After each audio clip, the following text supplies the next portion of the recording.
Hey everyone, it's Justin Krieg from Historic Columbus with another episode of Tuesdays with Justin.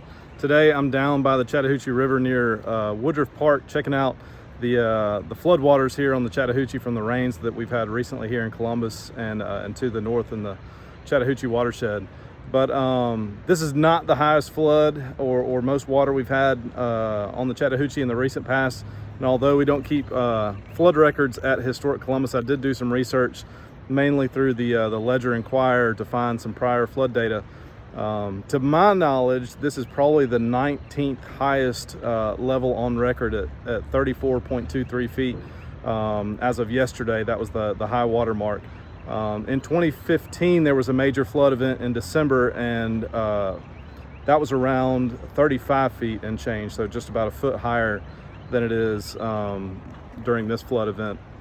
But the largest on record was considerably more water. In 1929, there was a major flood on March 15th, and that level was 55.2 feet. So roughly 20 more feet, vertical feet of water.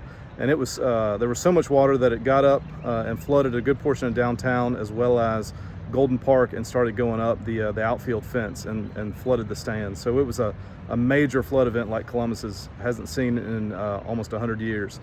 At 45 feet, so we're at 34 roughly now, at 45 feet, Bay Avenue and 14th Street start to flood, and roughly that 55-foot mark, like Columbus saw in 1929, that's when there's catastrophic flooding throughout the city, throughout downtown, the historic district, and other areas further south.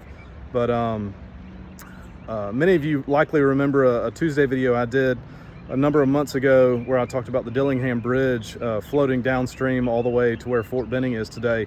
That did not happen in the 1929 flood. It was actually earlier in 1841. So that flood event happened a good number of years before the largest flood on record. I don't know what level the 1841 flood was, but the water situation was much different than today. We've got a lot more dams in place to have better control and precise control over the flow of water throughout the Chattahoochee. So with that, we'll see you next Tuesday.